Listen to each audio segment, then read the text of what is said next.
He has 2 cases, an assault family violence that was a prior bond forfeiture, and a failure to ID. I was appointed this morning on those cases and we have filed bail orders. Okay. On the we're requesting PR bonds, sir. On the old assault family violence, he did let me know, he was in communication with his attorney and his appearances were being waived over in ERD court. I do show a reset from July 1st saying he doesn't need to appear and setting it for July 3rd where he does need to appear and his signatures are not on it. And he said he did not know. But He picked up a felony violation of a bond condition. that's correct, Your Honor. That was filed as a to-be warrant. I don't know anything about the cases and I haven't spoken to him in a very long time. Does he speak English? He does, yes, sir. Great. I'm going to have them. Is he bringing him in? He has not made bond on the felony case, so. That's correct. Good morning, Mr. Mendoza. One time. Sir, you're charged with 2 cases with us. You were charged with assault of a family member. You're now also charged with failure to identify oneself to a peace officer while being a fugitive from justice. That allegation kicks it up to a Class A, so you're also facing a year in jail and or a $4,000 fine. This case the assault is a year old. I have no idea what is going on with it, so I'm going to have you refresh my memory real quick. What happened, please? On the AFM? Please. On all 3. So on the AFM, which is the original charge, on April 6, 2024, officers spoke with the complainant witness who stated she was involved in a physical altercation with the defendant after the defendant became upset with her over food and struck her several times with a closed fist in the nose and mouth, causing her pain and visible injury. Officer observed the complainant witness to have a swollen bottom lip with a small laceration, and she was holding a bloody towel that she used for her nose. Defendant was identified by his Texas driver's license, and the defendant and the complainant witness have been in a dating relationship for 8 years. So that's the oldest AFM. Do you want me to do the felony? Yeah. Okay. What? So on the felony, on June 4th, 2024, officer responded to a disturbance call and spoke with the complainant witness. Complainant witness stated the husband threw her on the wall after she called his mom to complain of his behavior. Complainant witness said she had a protective. Shh. I didn't hear any of Okay. it. Officer, on June 4th, 2024, officer responded to a disturbance call and spoke with the complainant witness. Complainant witness stated that her husband threw her against the wall after she called his mom to complain of his behavior. And then she stated that she had a protective order against the defendant. And then the failed to ID on April 11th, 2025, officer dispatched to an unknown disturbance call for service. Officers arrived on scene, knocked on the door. Officers observed a male come to the door, but quickly move out of the way, not wanting to answer the door. Officers observed the defendant walking out of the door, stating that he was only having a verbal argument with his wife. So Officers- now a new fight and that's what brings the cops to the house? I believe so. Officer spoke to the female on scene. Officer stated the female was not answering questions due to not wanting to get the defendant in trouble. Officer observed the name and date of birth the defendant provided to officers for not coming through a TCIC search. Officers advised the defendant that if he does not have proper name and date of birth, he'll be charged with failure to identify. The defendant then confessed and provided his real name and date of birth. The defendant stated he did not want to go to jail for a warrant that he had. And then the officer observed that he had a felony and a misdemeanor warrant. The reason you speak English, right? Yes, sir. The reason I'm trying to figure what's going on is because she's asking me to give you a PR bond, but we've given you bond after bond after bond. You've been in flight status for about nearly a year. And now when the cops come to try to talk to you, you try to evade again. You know what I mean? Are we just going to continue to give you chance after chance? You continue to you just don't give a shice about bond conditions, man. Really? I mean, I get it that he may have not signed it or whatnot, but you can't just be out of sight, out of mind for an entire year and expect good things to happen. I mean, really, we've given you PR bond after PR bond. It would just, at some point, I have to say when, so that we mean business. There's no more revolving doors, really. The original AFN, it looks like they did do a written call. The complainant advised that the reason that she had a bloody nose is because she does drugs and was doing cocaine. He did have the PR bond. The VPO was a 2D warrant, so he wasn't given bond and didn't come on that one. Yeah, but he had a warrant sought for both. Apparently knew about them. So Well, it didn't say that he knew about the felony warrant. Well, I don't know, but You are now. But you can't make believe that he knew. I mean, I can, if you want a bond reduction, I'm willing to give you a bond reduction. I'm not going to give you another PR bond, dude. Really. I'm just, no more PR bonds. And you know, you've got these cases out.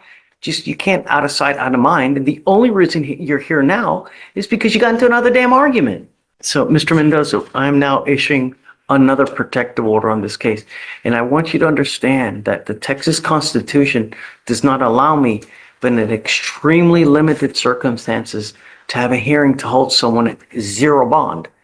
This is now one of those cases. If you continue to violate protective orders, we can have a hearing to hold you at no bond. Do you understand? I don't want you to have contact with this person. No means no. Doesn't mean, please, baby, get me out of jail. Every phone call is recorded. Take note when you're making phone calls. Every phone call is recorded. Do you understand? Yes, sir. I'm not asking for much. All I want are my streets to be safe. And if you can, Yes, sir. just don't have any contact, don't have any weapons, and that's it. Sir. If you want a bond reduction, I'm happy to give it to you, but I'm not going to just continue to give homeboy PR bond after PR bond after PR bond. Just not, you know. Would the court be willing to reduce the bonds for $1,000? I'll cut it in half. So on the assault, 2,500. I'm going to leave the failure to ID as is, but I'm telling you now, I don't know if you're going to get out, but if you do, there is a residential restriction. You cannot go within 200 feet of where she lives or where she works. Do you understand? Yes, sir. No alcohol, no illegal drugs. You will be randomly tested. No contact and no weapons. Do you mind? All I need you to do is file the MOA because we'll have him, pre-trial is going to, make sure that you're in compliance. All right, Mr. Mendoza. So what we'll do is the felony case is set for June. So what we'll do is, I don't like to set the people for more than 30 days, so you just don't get forgotten about. We can set you for 30 days, come back, and then, go from there. Thank you. Okay? All right. Maybe. Yes, ma'am. Thanks. I'm here today on Mr. Devontae Bulock. He was the gentleman that was sent over to take a drug test yesterday, and he's returned to court. Bullock.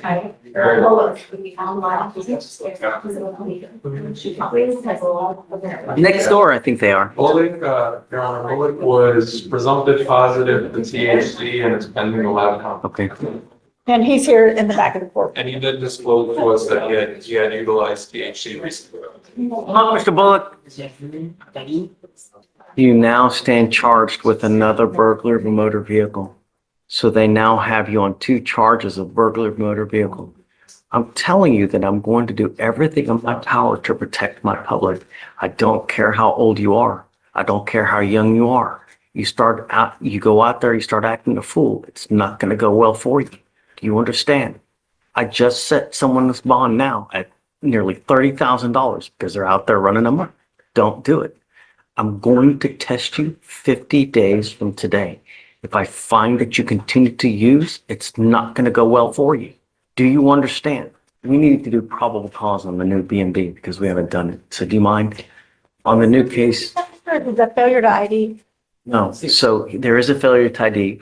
There's one BMV, and I guess later on in the day goes out and allegedly has another BMV. Yes, Your Honor. Okay. On April 7th, 2025, law enforcement officers were dispatched to a burglary call in Harris County, Texas, and met with the complaining witness, who stated that around 6 a.m. he heard his car alarm going off and observed 2 males wearing all black making entry into his vehicle. Another law enforcement officer that was dispatched to that location observed 2 males matching the description in the same area, and the defendant had complaining witness's key fob on his person that was in the middle console of the vehicle.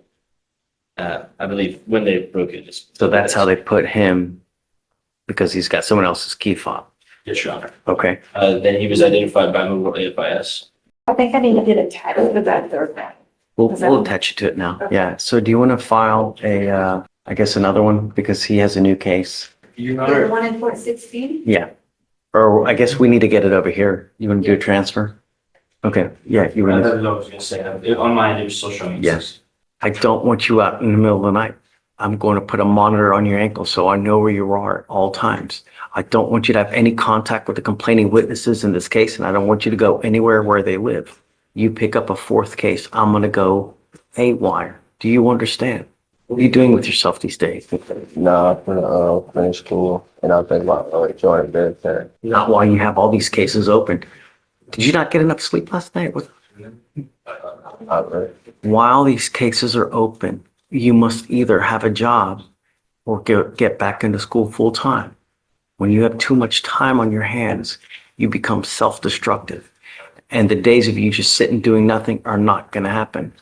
I'm bringing you back in 2 weeks and I want to see what you have done to get a job. If you have done nothing, it's not going to go well for you. Do you understand? That's not. Do you have an ID? Okay, I want you to start going applying for as many jobs as you can, or you get back into school. While these cases are open, military is not going to take you. I don't think if that's something that you want to go do, that would be great because that would give you great structure, which you probably really need. I mean, the military would be a fantastic idea for you that would really, could potentially put you on a career path that could just lead you to the clouds, really. What you're doing now, you're charged with 2 counts of burglary. You know what that'll do to your career? Who hires burglars? No. You think you won't even get financial aid with that kind of stuff? Really, it will hose your whole career. So, for now, you must either get a full-time job, start looking into going back into school, but you doing nothing, it's not going to happen. Do you understand? All right, so what we'll do is we'll bring him back in 2 weeks. We'll see what he's done. I'm going to test you 50 days. Don't use. And I'm giving you a curfew of 9 p.m. to 6 a.m. Do you understand? Yes, sir. If I find that you're out past curfew, I will revoke all of your bonds. They're going to go high. Okay, thanks. All right, take care, Mr. Bulock. Got it.